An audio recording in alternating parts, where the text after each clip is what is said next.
បណ្ដាំឪពុកលេខរៀងទី23ជីវិតស្នេហា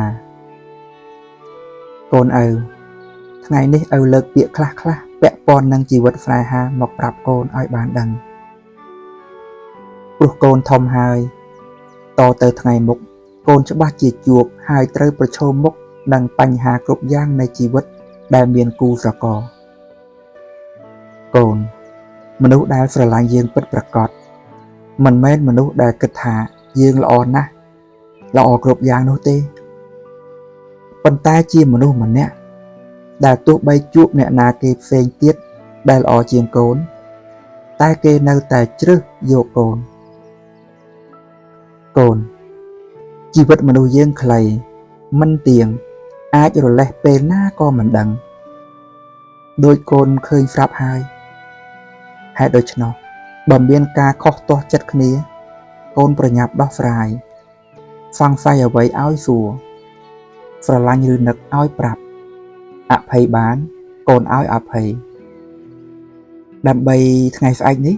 កូននឹងមិនបាននិយាយអ្វីជាមួយគ្នាទៀតសោះឡើយក៏ថាបានកូន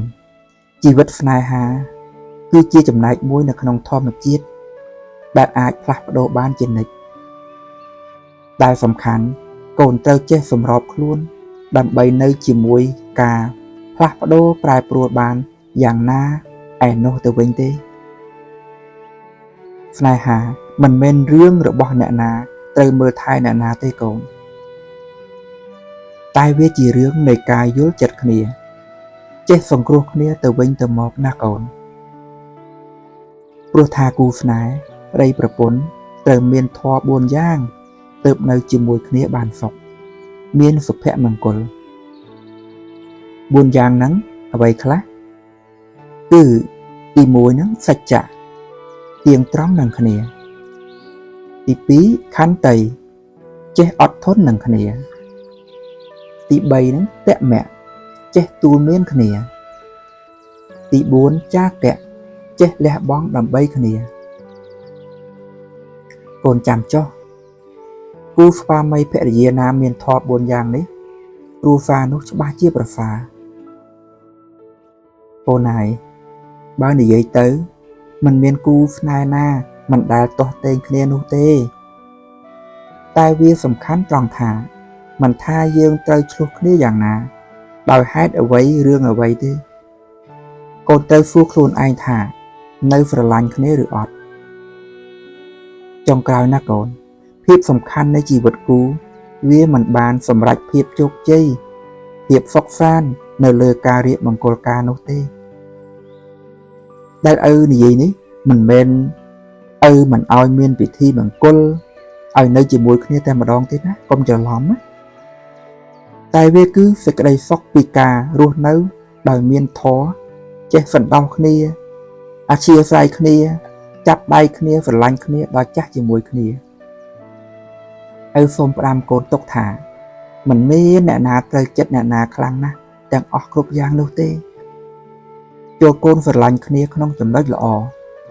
ហើយចេះឲ្យអភ័យគ្នាក្នុងចំណុចខុសចំណុចច្រឡំភ្លេចភ្លាំងដល់គ្នានឹងគ្នាណាកូនភរិយាស្វាមីប្តីប្រពន្ធ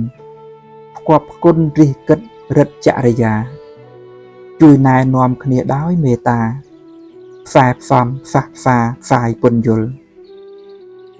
ប្រពន្ធនិងប្តីអាចប្រេះឆាកាលណាបើអ្នកមិនយោគយល់កំហុសតិចតួចកើនអំពុល